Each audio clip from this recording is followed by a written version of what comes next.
God damn, that bike looks good. Let's go. Oh, f***. These guys again.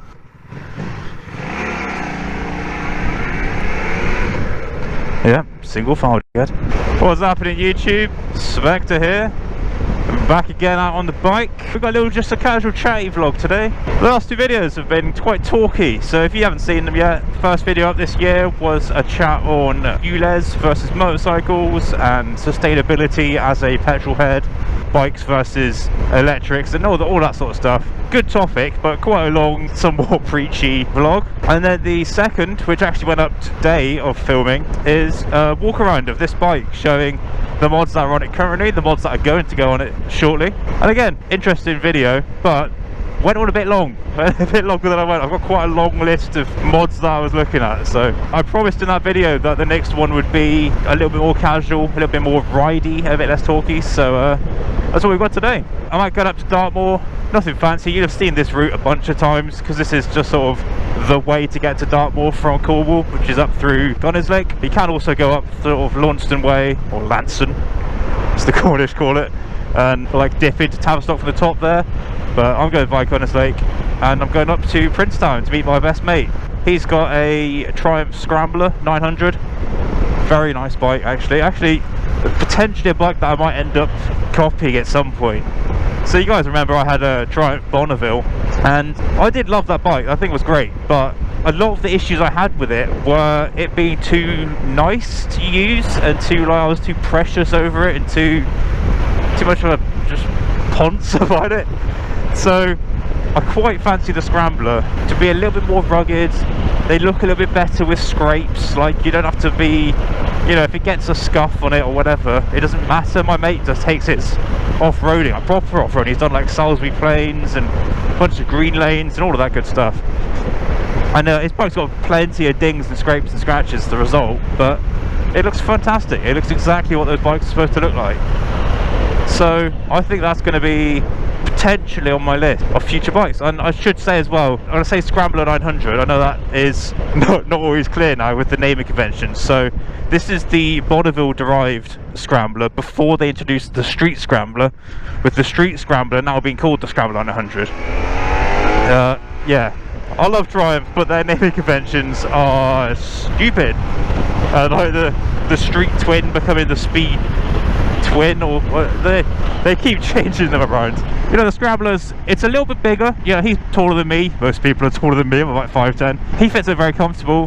When I first tried it out back when he first got it back in the day, I wasn't really comfortable with it. I felt quite, I don't know, off balance, like tiptoes, and it felt too tall for me. But I think because I rode the V-Strom, which was taller, not super tall, but it was taller and it was wider, and then I rode the Versys, which was a lot taller but skinny, I think I'm more comfortable with that height of bike now, and more recently it was fine. Just gonna ride along here staring at my Speedo because we now have average speed cameras. Not even going there. We'll address that in another video.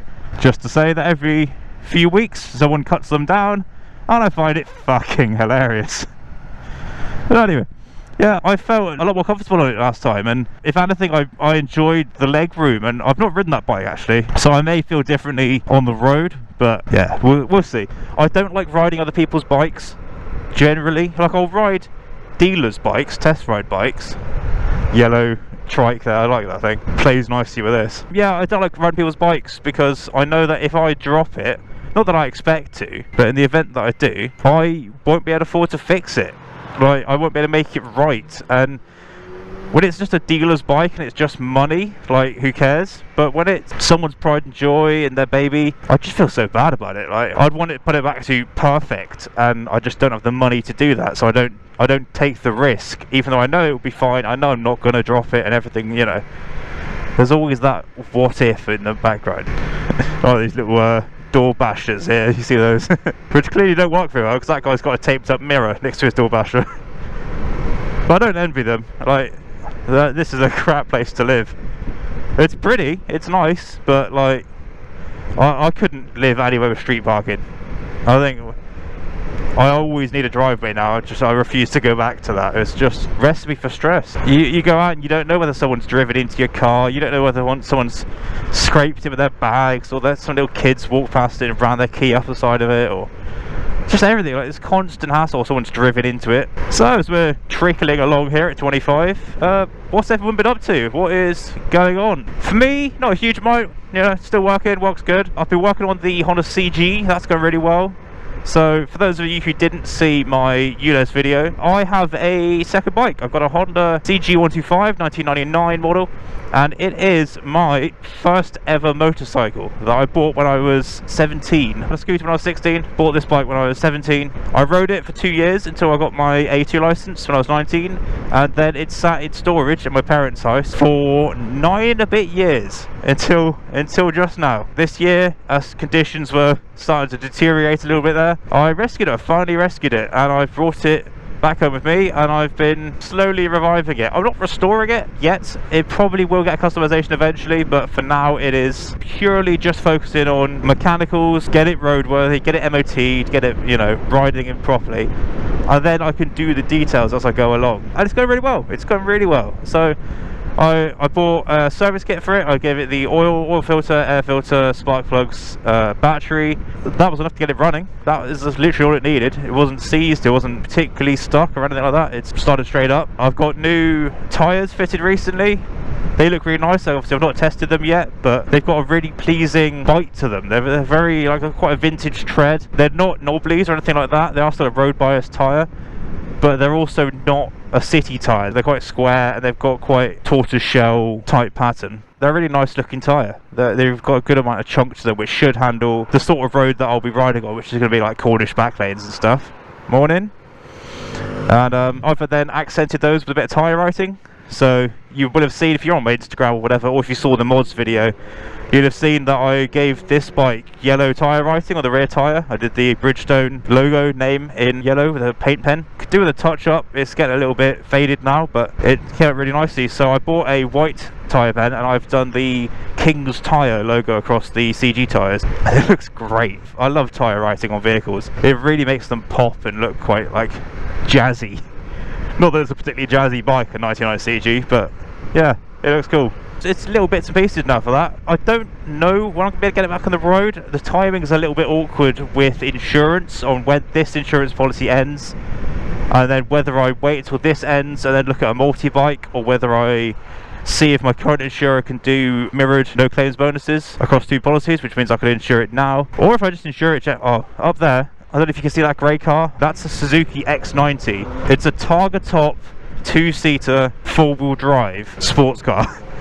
I fucking love it, man. It's such a dumb car. It makes no sense. It's not practical, it's not fast, it doesn't handle well, it doesn't go particularly well off-road, but it's great, and I quite fancy one. One day. The perfect sports car for a Cornish back road, isn't it? Like, nice little Targa top, get your roof down, get the sun in your hair, get the sun in your face, the wind in your hair, but also you can shove it into a ditch to get out of someone's way and get back out again. God, this road's wet. It's like riding up a river. This junction's a twat of a junction as well. It's such a sharp angle to look round, particularly on a bike. Yeah, I'm not surprised there's flowers opposite it, because it is a douche. If I can't get a multi-bike, we can't get mirrored no claims, I could just insure the CG generally and just insure it with no claims bonus. I got a quote the other day. I think it was 140 quid or 145, something like that, fully comp with no claims bonus, because obviously the no claims bonus is in use on this bike.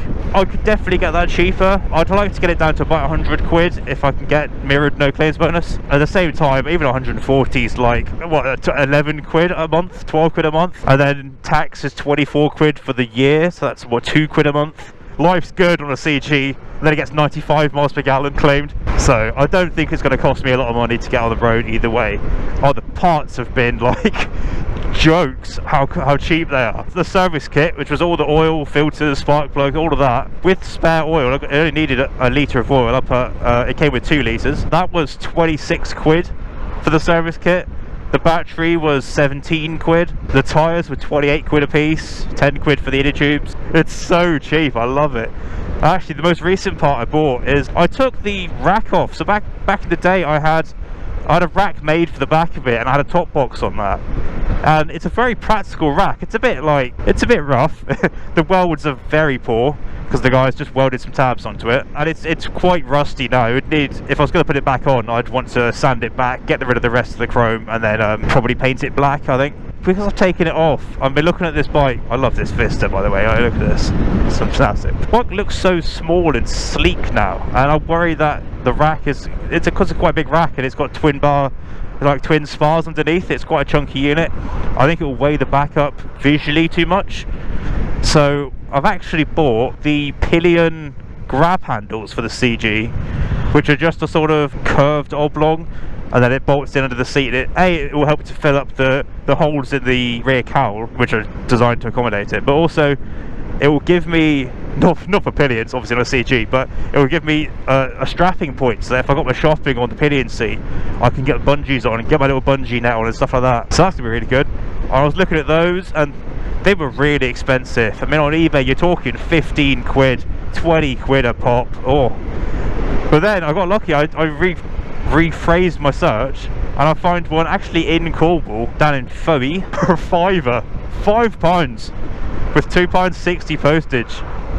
Jokes. So yeah, bought that. I was going to go and get it. It's a shame I try not to mention the weather, thank you Road Warrior, but it's been absolutely shit to get down yesterday, so I was going to go and, if it was sunny I would have ridden down and got it, because that's quite a nice ride down to Fowey for me. I can go sort of around Bobbin Moor, you can duck down through like dog walls and that sort of way, and it's all quite nice roads. But yeah, it was too wet and too horrible, and I was busy today, so I thought for the sake of a 2-hour drive in the car there and back, or £2.60 postage, which they asked for, I think I'll just let them post it. Yeah, I can handle that. I'm good for £2.60 these days. I don't want to brag, I don't want to act like money bags in this year of 2024, but I can handle a bit of £2.60 postage. So that'll be with me soon. I'm actually really excited about it, weirdly. It's such a nothing part. It's not going to dynamically change the look of the bike or anything, but I'm just excited about it. I'm excited about new stuff and new parts and new bits to put on. It looks in good nick in the pictures. A little bit of surface rust, nothing to do right home about really. I'll probably paint it, I'll probably get a bit of hammerite on it.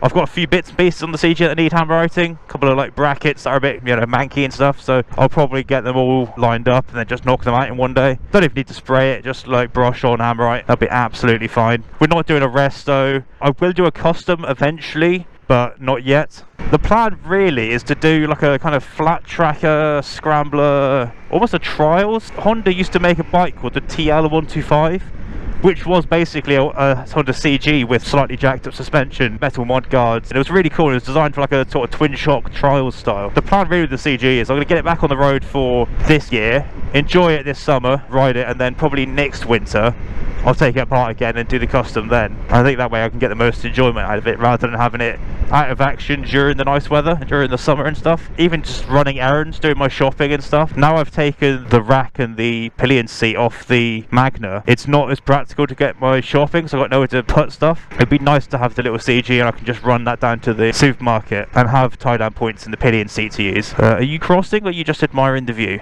Okay, good talk. So yeah, what else have you been up to? What else have I been up to? That's about it really. My life's pretty boring. I'm looking forward to summer. I've got lots of plans for summer and getting out on the bike, but until then I've just been tinkering. Had a fight with my Renault Kangoo the other day, tried to get the rear door working again. Had an issue with that where the lock for the lower lock on the rear doors, my van's got van style rear doors instead of a tailgate, and the lower lock on those wasn't locking properly, and then it also wasn't releasing from the outside handle, so I couldn't open the doors, which was very frustrating. Oh, I couldn't open them from the outside, so I could open from the inside always, but I couldn't open the outside. And A, it's frustrating, B, the MOT's next month. Thank you. I don't actually know if that's an MOT failure. I know all your passenger doors have to open just fine. I actually don't know for the boots, but I didn't want to risk it anyway, so I had a fight with that. I took the lock apart, put it back together again. It was quite like, it was crusty and like it got a bunch of crap in it. I think the lock had just got a bit gummed up and all of the grease in the lock had picked up a bunch of dirt and then it stopped it moving. So cleaned that all out, hosed out with a bit of brake cleaner. Job's mostly a good one. So it does lock. and it does unlock and it does open with the handle most of the time, but you do have to slam the door like you're trying to have a fight with the car. You got to slam the door like a girlfriend who's pissed off, you know what I mean? Like, and it's so light. I need to actually buy, I'm missing one of the bump stops on the other door that it sort of closes against. That's just not there. Like, it's been unscrewed at some point and no one's put it back on, so I need to try and find that part if I can, because I think that will help it not be so slammy, because it's quite metal on metal right now. I'm still not sure whether I'm keeping the Kangoo. I blow so hot and cold with it. Like, literally the day I was working on, careful now, the day I was working on it, I was driving back from the supermarket, and I took the longer way round just because I could and because it needed a little bit of a run, and it's really good. You know, it's like it handles a lot better than it has any right to as an MPV, and it's faster than it has any right to be as an MPV. Road is a 60, just gonna say. I say it's a new 70. I enjoy the practicality a lot. I enjoy the space. When I've recovered my CG, I took that from Plymouth in the back of the Kangoo upright. Like, try that in any other car. So, you know, I've been saying like, oh, I really miss having a convertible, and I do, but because I'm wanting to have a few bikes, I can't really justify the cost of having a proper convertible, like a MX5 or something again. The running costs, the insurance, the MPG, they're all too high, really. They won't leave enough in the tank for 2 to 3 bikes, because I'm probably going to get I'm still going to get a second bike alongside the Magna, and then the CG is almost like a 2.5 bike. Like, it's not big enough to be the second bike by itself, really. If you have like 3 bikes and a convertible, and I work a very ordinary, not particularly well-paying job, I can't really afford the sports car. I was going to get a cabriolet instead, so I'm going to get something like a VW Beetle or a Vauxhall Tigra. You know, there's plenty of those around. They're very, in fact, the Tigra is actually probably top of the list, as much as they've had something like 8 recalls over the years for, you know, minor stuff like water getting into fuse boxes and causing electrical fires. You know, minor stuff, minor hassles.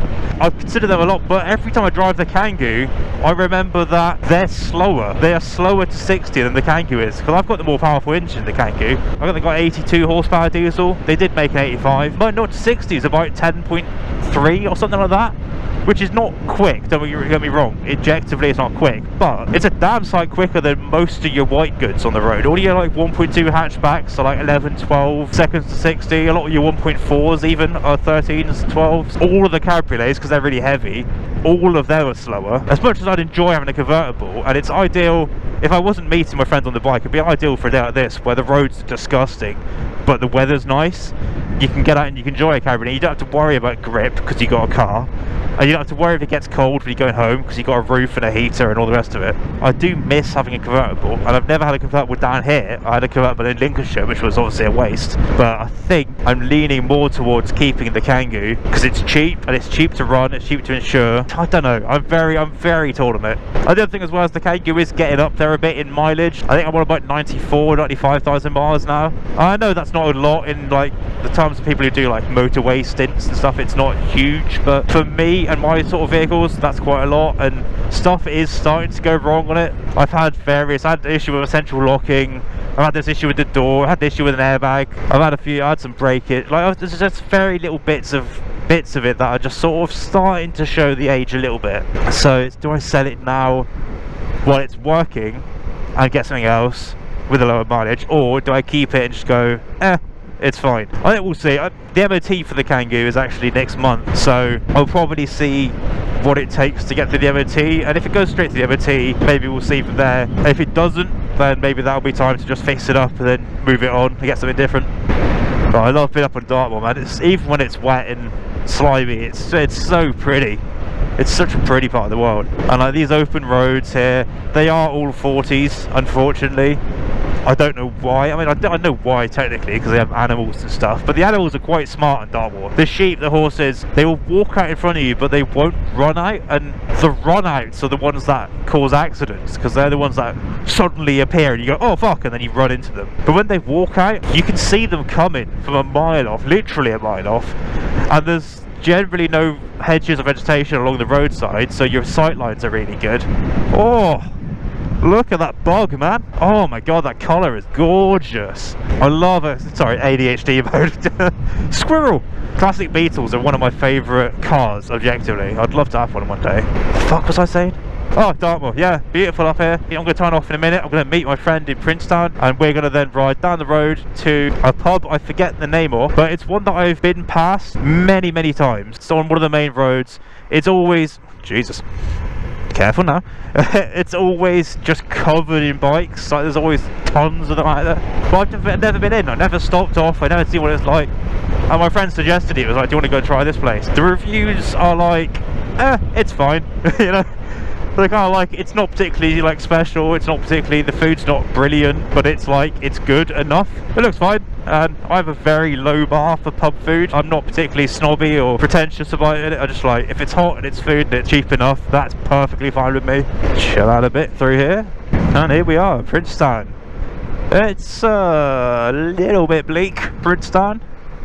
You won't, can you see from this angle? No, we just passed on the left there, Dartmoor prison, which is, I think it's still an active prison. I'm actually not 100% sure on that. And there's a museum on the other side. One of the oldest prisons in the UK though, Dartmoor prison. Proper nasty place to be back in the day. I think it's a bit more, you know, no worse than anywhere else now. And this was, I think it was originally, this was just built for miners and then also prison workers. Careful now. And it's nice enough, but it's just, you know, it's a bit exposed, it's a bit barren. It's a little bit bleak, but I'm sure it's lovely if you live up here. And yeah, we've got the car park up on the right here. I don't know time-wise whether I'm early, he's early, we'll see. I'm generally late, which really frustrates me because I hate being late, but also always am. Thank you all. So we'll see how we're doing. This is a nice cafe, the old petrol station here. Fellas? And have we got anyone in here? Hello? Oh, 2 MX5s, just to really rub it in my face, the previous conversation. Nice, that's the one after mine. I'd had the pre-smiley one. I think I'm the first here. Alright, well, I'm just going to go and park up somewhere visible, I think, and wait for him. I'll catch back with you guys when we're setting off. How bad's the mud? Oh, nasty. Catch you in a bit. Right, here we are setting off. Pretty busy car park. We had a bike ride out. Looked like an MC or a club or something. And then we also had an MX5 meet, which really rubbed in that conversation I've just had with you guys about convertibles. And I'm like, oh, I don't know if I can really get an MX5. I would like one. Fucking 20 MX5s in there. Quite rude of them to flaunt their collection in front of me. I've got a friend in tow. Let me check I've actually got him in tow. There he is on his Scrambler. We're leaving Princetown now. Yeah, it is. It's a weird place, Princetown. There's the prison, you see that over there? So that's Dartmoor prison, all of it.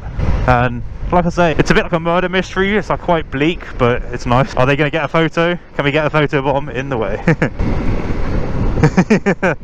Didn't quite time the photo bomb, alas. Nice to see ride out starting again. We're in March now, so we're sort of edging spring. We're not quite there yet, but we're getting close. So I'm going to head up from Princetown, where we are now. I'm going to head over to Two Bridges, turn off at Two Bridges, and then it's on the road up there. And again, like a beautiful area, lots of open moorland on both sides, sweeping bends. I'm so happy being back now, being back home, back in the south, getting just mocked by this MX5 in front of me.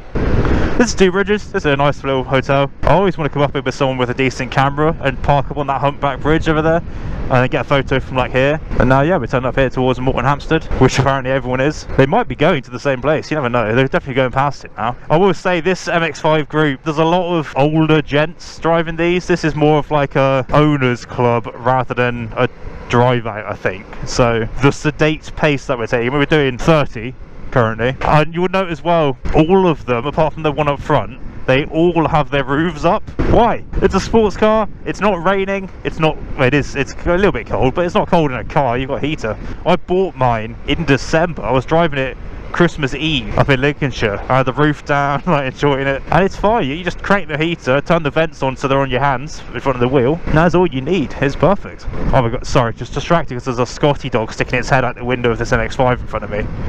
Look at that little thing. Oh, he's loving life. Absolute dream right there. We are still doing 35 right now, indicated, which is probably about 30 GPS. I never thought I'd be held up by MX5s. You know what I mean? Like, you kind of expect them to be getting on a bit, but god, these guys are fucking slow. If we weren't turning off imminently, I'd probably have started car hopping by now, because this is just annoying.